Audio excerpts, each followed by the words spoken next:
আমাদের সঙ্গে ফোনে যুক্ত হচ্ছেন আশুলিয়া থেকে সহকর্মী হালিম। হালিম, এই মুহূর্তের পরিস্থিতি আমাদের জানান, কোথাও কোনো অপ্রীতিকর ঘটনা ঘটেছে কি আজকে?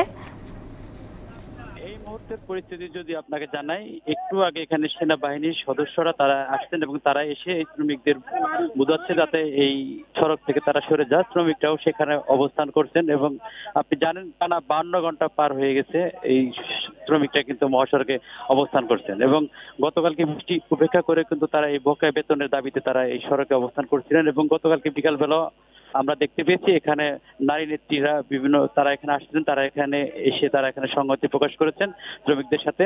তবে তারা শ্রমিকরা সেই শ্রমিক নারী নেত্রীদের কথা তারা রাখেননি, তারা কিন্তু সড়কে অবস্থান করছেন এবং সেই সাথে আপনাকে একটা জানিয়ে রাখি যে এই পার্স গ্রুপের যে কারখানাটি, সেই কারখানাটি কিন্তু মূলত লে-অফ ঘোষণা ছিল এবং গত 30 তারিখে তাদের বকেয়া বেতন দেওয়ার কথা ছিল। সেই বেতন পরিশোধ করতে না পেরে সেখানে সেদিনই আমরা জানতে পেরেছি একটি নোটিশ টানানো হয় কারখানার গেটে। সেই কারখানার গেটে 3 মাসের সময় দেওয়া হয় শ্রমিকদের জন্য, কিন্তু শ্রমিকরা সেই 3 মাসের বকেয়া বেতনের সময়টি তারা মানতে নারাজ হয়ে কিন্তু তারা মূলত এই গতকাল সকাল 8টা থেকে এখন পর্যন্ত এই মহাসড়কে অবস্থান করছেন এবং এই মুহূর্তে যেটি আপনাকে সর্বশেষ যে আপডেট জানালাম, এখন পর্যন্ত পরিস্থিতি একই রকমই রয়েছে।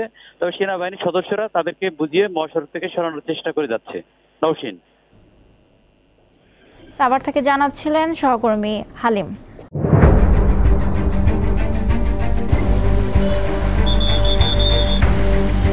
পুরো ঘরে আমার মালামাল সহ একবারে চাপা দিয়ে লইয়া পুড়ে গেছে। এটা মুখে বললে যাবে না যে রাস্তা কতটুকু যে ভাঙছে।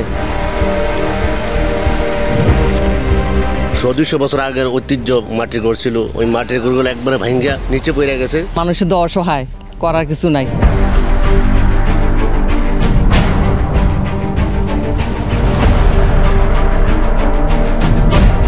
দীপ্ত সংবাদ, সবার আগে, জনস্বার্থ।